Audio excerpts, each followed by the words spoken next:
kelompok 1 farmakoterapi terapan dengan kasus diabetes mellitus tipe 2.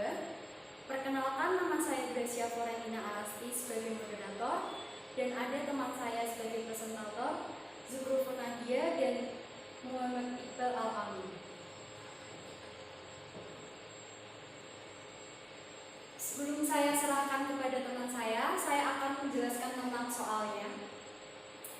Ada seorang apoteker bersama dokter visit ke ruangan pasien, laki-laki umur 52 tahun dengan penderita DM tipe 2. Hasil pemeriksaan laboratorium diketahui bahwa HbA1c-nya 8,5% dan glukosa darah puasanya 190 mg per dl. Pasien juga mengalami nyeri neuropati perifer. Lalu setelah itu dokter memberikan resep dengan obat metformin XR 500 mg sebanyak 7, diminum 2 kali sehari 1 tablet saat makan, dan obat tablet glucosamine 5 mg sebanyak 21, diminum 3 kali 1 hari saat makan. Setelah itu apoteker melakukan screening resep apakah terjadi DRG. Selanjutnya akan dipresentasikan oleh teman saya, Muhammad Iqbal Al-Amin. Oke, terima kasih Gracia untuk waktu dan kesempatannya. Di sini sebelum kita masuk ke dalam kasus DM tipe 2-nya, saya akan menjelaskan sedikit tentang patofisiologi DM tipe 2-nya.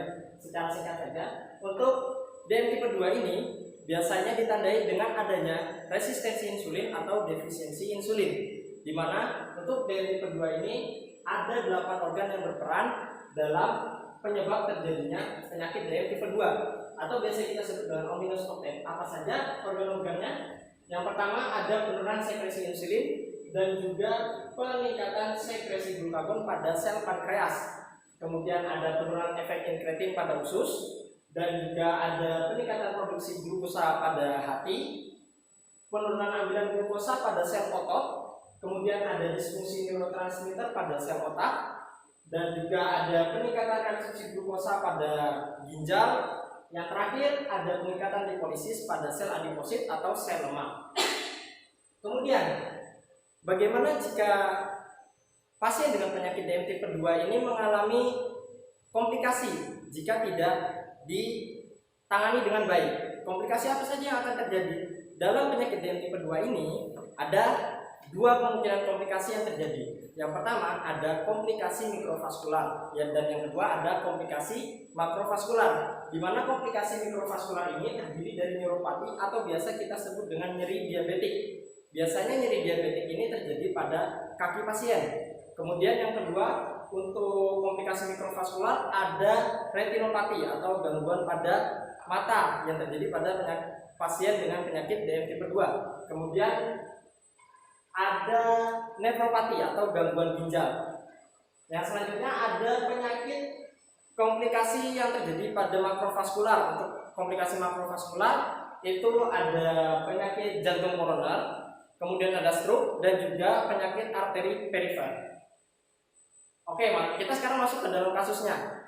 Untuk kasus yang terjadi, pasien mendapatkan metformin extended release 500 mg dan pemakaian 2 kali sehari, dan juga glibenclamid 5 mg dengan pemakaian 3 kali sehari.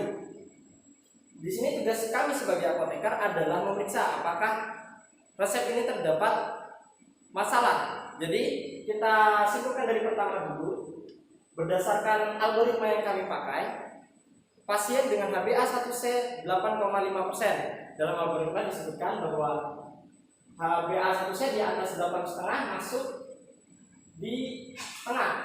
Kita bisa lihat di gambar, HbA1c di atas 7,5%. Berarti pasien harus mendapatkan pengobatan dengan kombinasi 2 obat, di mana yang dipakai sudah sesuai. Kita menggunakan metformin dari golongan biguanid dan juga glibenclamid dari golongan sulfonylurea. Untuk obat itu sudah sesuai, akan tetapi ada masalah di bagian dosis, khusus untuk metformin. Metformin di sini yang kita gunakan adalah metformin extended release, dan di situ dokter meresepkan 2 kali sehari.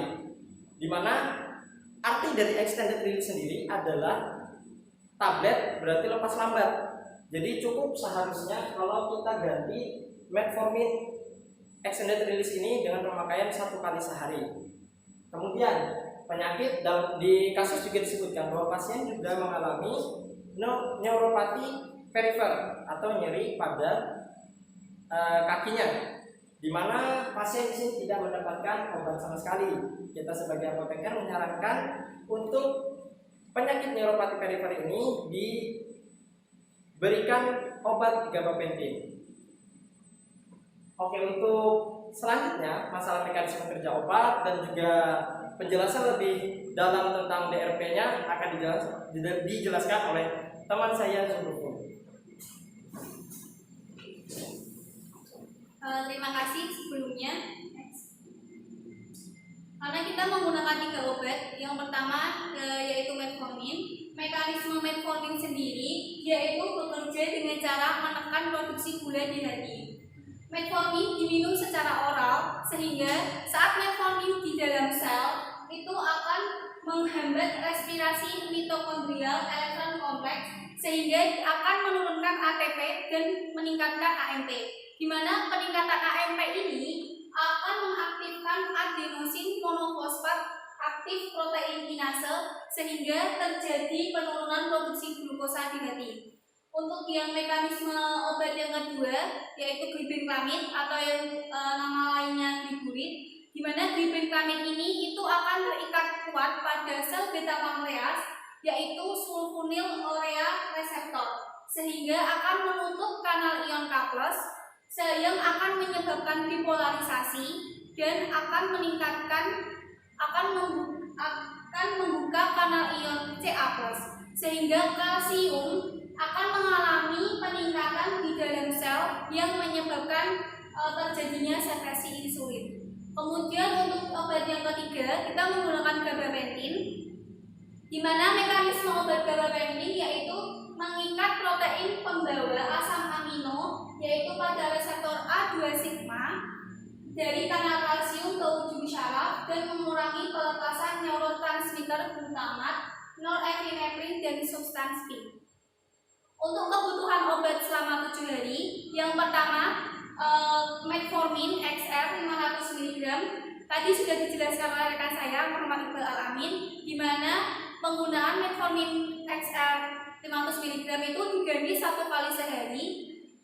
Jadi untuk 7 hari kita menggunakan 7 tablet dan penggunaan minumnya yaitu 1 kali sehari, 1 tablet diminum saat makan dan itu di waktu malam hari. Untuk yang obat kedua kita menggunakan glibenclamid 5 mg. Untuk glibenclamid sendiri tidak ada perubahan. Jadi untuk 7 hari terapi pada pasien kita menggunakan 21 tablet dengan minum 3 kali sehari, 1 tablet bersamaan saat makan. Kemudian untuk obat gabapentin, karena tadi pasien mengalami neuropati, jadi kami sebagai apoteker menyarankan untuk penambahan obat yaitu gabapentin untuk mengobati neuropatinya. Di mana gabapentin ini untuk minumnya yaitu 1 kali sehari pada hari pertama, 2 kali sehari pada hari kedua, dan 3 kali sehari pada hari ketiga, sehingga untuk total penggunaan selama 7 hari menggunakan gabapentin 300 mg sebanyak 18 tablet.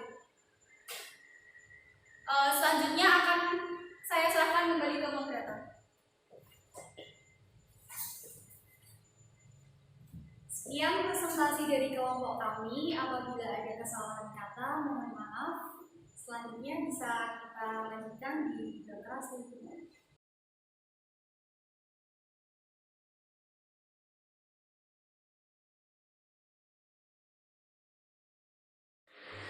Kita tadi habis visit ya Pak ya? Iya dong. Oke, untuk pasiennya ini saya resepkan dulu.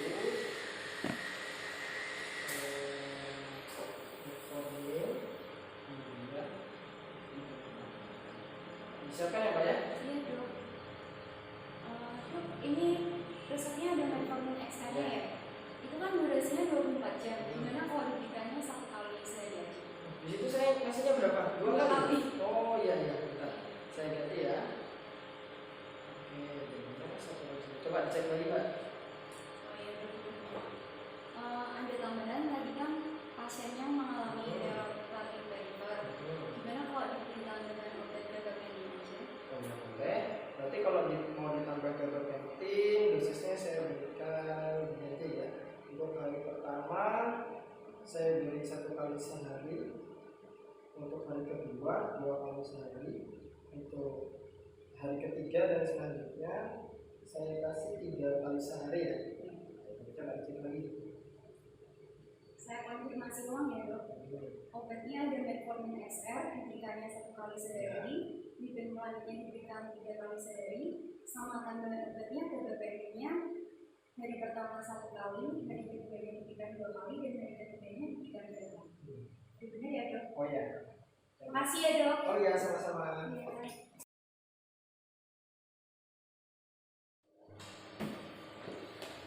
Resep atas nama Bapak Fatah. Iya. Maaf Ibu, sebelumnya saya bicara dengan Bapak ya.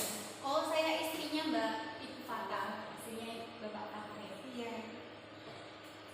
Sebelumnya Bapak punya riwayat alergi obat ya? Setahu saya kok nggak ada ya, Mbak. Alergi ya Bu. Jadi ini ada obatnya ada 3 ya. Iya. Yang pertama ada metformin XR. Minumnya itu sehari sekali saat makan. Iya. Minumnya saat malam hari ya. Oh iya. Lalu yang kedua ini ada diphenhydramine. Iya. Minumnya sehari 3 kali, bisa di pagi, siang dan sore hari. Oh. Lalu resep yang ketiga itu ada gabapentinnya. Itu diberikan hari pertama minumnya sehari 1 kali, lalu hari keduanya minumnya 2 kali sehari, 2 kali. lalu hari ketiga diberikannya 3 kali sehari. Oh, tuh. Iya. Apakah sudah jelas Bu? Insya Allah Mbak. Coba bisa diulang cara penggunaannya. Yang ini tadi sekali sehari ya Mbak ya. Terus diminumnya malam hari. Terus yang ini 3 kali sehari, pagi, sore, sama pagi, siang, sama sore. Terus yang ini sekali sehari hari pertama. Terus 2 kali sehari hari kedua, 3 kali sehari hari ketiga. Gitu. Itu Mbak? Iya. Sudah jelas ya Bu? Oh iya, ini buat apa aja Mbak obatnya nanti kalau Bapak Fatah tanya. Yang ini mengenai sama diphenhydramine ini untuk menurunkan kadar glukosa darahnya. Oh, buat DM-nya. Ya. Lalu yang ketiga ini kan tadi Bapak kakinya kan nyeri ya. Ini buat menurunkan rasa nyerinya. Oh gitu. Iya ya, ini buat DM-nya, ini buat nyeri kakinya. Iya. Udah jelas ya? Udah Mbak, udah. Ya. Makasih ya Mbak ya. Sama-sama. Ya.